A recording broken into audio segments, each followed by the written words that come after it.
techno-alimentaire. Aujourd'hui, une question de fromagerie. À quoi est dû l'accident du bleu?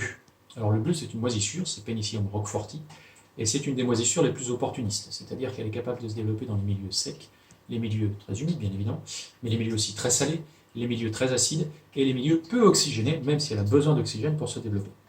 Donc cette moisissure, elle va trouver des conditions favorables de développement dès que d'autres moisissures utiles ne sont pas présentes, et pour bien raisonner l'accident, il faut plutôt raisonner développement que contamination. En gros, il y a toujours du bleu dans des caves, et c'est lorsqu'il se développe qu'il y a un problème. Donc il faut réfléchir en amont à pourquoi le bleu s'est développé.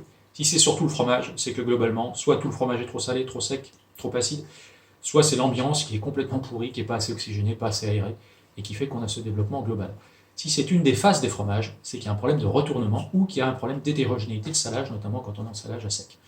Donc en gros, si une seule des faces est contaminée, c'est que le fromage est soit trop salé sur une face, soit qu'il est resté trop longtemps dans un milieu confiné, sans oxygénation, etc. Ça peut être aussi le signe qu'une des deux phases du fromage est restée longtemps au sérum, elle s'est déminéralisée davantage, elle s'est ensuite desséchée davantage lors de la phase de séchage, elle peut avoir pris plus le sel, etc. Donc, cette hétérogénéité des faces vous dit qu'il y a eu une hétérogénéité de retournement et de soin des fromages globalement. Pour lutter contre le bleu, donc, il faut revoir tout son process, se poser les questions de pourquoi on a eu des conditions favorables de développement. Et en général, quand on raisonne bien l'implantation des flores utiles, quand on oxygène bien les caves, quand on renouvelle suffisamment son air, eh bien on a moins de problèmes de développement de bleu.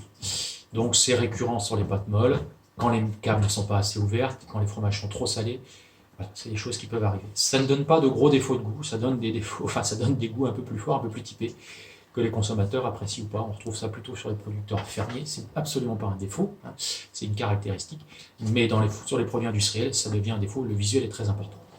Voilà, je vous donne rendez-vous pour d'autres vidéos dans la Minute Techno-Alimentaire. Si vous voulez savoir plein de choses sur les fromages, n'hésitez pas à venir dans nos écoles, les ENIL, notamment l'ENIL de Surgères. En attendant, je vous invite à aller visiter le site de l'école, enilia-enspeak.fr, et je vous dis à bientôt pour une nouvelle Minute.